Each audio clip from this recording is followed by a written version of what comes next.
유럽 전역이 40년간 공포에 떨고 있습니다. 프랑스 농민들은 절망에 빠졌고 독일 정부는 긴급 대책을 발표했으며 영국은 아예 박멸 직전에 나섰습니다. 그 주인공은 바로 가시상추라는 식물입니다. 이 식물이 얼마나 무서운지 아시나요? 뿌리가 최대 2m까지 자라면서 주변 모든 식물의 영양분을 빨아들입니다. 제초제를 뿌려도 끄떡없고 한번 자리 잡으면 그 지역 생태계를 완전히 파괴해버립니다. 그래서 유럽에서는 이 식물을 식물계 바퀴벌레라고 부르며 혐오합니다. 그런데 1978년 이 무시무시한 생태계 교란종이 김포공항을 통해 한국 땅을 밟았습니다. 유럽의 악몽이 한국에서도 시작될 것 같았죠. 환경부는 즉시 생태계 교란종으로 지정했습니다. 하지만 결과는 전혀 예상과 달랐습니다. 한국인들은 이 식물을 보자마자 한 가지 생각부터 했습니다. 이거 먹을 수 있나? 안녕하세요. 트렌드를 전하는 남자 트디남입니다. 오늘은 유럽을 공포로 몰아넣은 식물이 한국에서는 어떻게 국민 반찬이 되었는지, 그리고 이제 역으로 유럽이 한국의 농업 기술을 배우러 오는 놀라운 이야기를 들려드리겠습니다. 가시상추는 1960년대부터 유럽을 괴롭히기 시작했습니다. 뿌리가 2m까지 뻗어내려가면서 주변 식물들의 영양분을 모조리 흡수해버리는 탐욕스러운 식물이었죠. 한 개체가 연간 최대 10만 개의 씨앗을 생산하며 바람을 타고 수십 킬로미터까지 퍼져나갔습니다. 프랑스에서는 포도 수확량이 30에서 40% 감소했고, 독일은 2005년 침입 외래종 1급 경계 대상으로 지정했습니다. 영국은 연간 피해액이 3,200억 원에 달했고, 네덜란드는 5년간 65억 원을 투입해 박멸 작업을 벌였지만 모두 실패했습니다. 제초제는 통하지 않았습니다. 뿌리가 너무 깊어 지상부만 죽어도 뿌리에서 다시 새순이 올라오는 것이죠. 유럽인들에게 가시상추는 그야말로 식물계 바퀴벌레였습니다. 1978년 김포공항 화물터미널에서 유럽 농산물 포장재에 섞여 들어온 가시상추 씨앗들이 발견됐습니다. 하지만 이미 일부는 한국 땅에 떨어진 후였죠. 1980년대 초부터 경기도 일대에서 정체불명의 식물이 급속도로 번지기 시작했습니다. 농촌진흥청 조사 결과 유럽에서 건너온 가시상추임이 밝혀졌고, 1995년 환경부는 마침내 가시상추를 생태계교란 야생 동식물로 지정했습니다. 하지만 한국인들의 반응은 유럽인들과 전혀 달랐습니다. 집 앞 텃밭에서 자라는 정체불명의 식물을 발견한 한국인들이 가장 먼저 한 일은 이거 먹을 수 있나? 였습니다. 경기도 파주의 김순자 할머니의 증언입니다. 1980년대 초에 우리 집 텃밭에 이상한 풀이 자라기 시작했어요.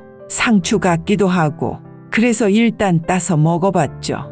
쌉쌀하긴 한데 나쁘지 않더라고요. 일단 먹어보자 정신은 한국 전역에서 동시다발적으로 일어났습니다. 충청도에서는 쓴 상추, 전라도에서는 들상추, 경상도에서는 가시나물이라 부르며 각자의 방식으로 요리해 먹기 시작했습니다. 가시상추가 진정한 스타가 된 것은 1990년대 후반 삼겹살과 만나면서부터입니다. 가시상추의 쌉쌀한 맛이 삼겹살의 기름진 맛과 만나면서 완벽한 조화를 이뤘던 것입니다. 서울 마포구 삼겹살집 박영수 사장님의 증언입니다. 1998년경에 단골 손님이 가시상추를 가져와서 삼겹살과 함께 먹어보라고 하시더라고요. 먹어보니 정말 환상적이었어요. 그 뒤로 저희 가게의 시그니처 메뉴가 됐죠. 삼겹살에는 가시상추라는 공식이 미식가들 사이에서 화제되기 시작했고, 2000년대 초에는 전국의 고급 삼겹살집에서 가시상추를 기본 쌈채소로 제공하기 시작했습니다. 더 놀라운 것은 영양학적 가치였습니다. 2001년 한국식품영양학회 연구 결과 가시상추에는 일반 상추보다 비타민C와 베타카로틴이 매우 많이 들어있다는 사실이 밝혀졌습니다. 2005년 전례 없는 일이 벌어졌습니다. 생태계 교란종으로 지정된 가시상추를 상업적으로 재배하겠다는 농가들이 나타나기 시작한 것입니다. 경기도 이천의 농민 이정호 씨가 그 선구자였습니다.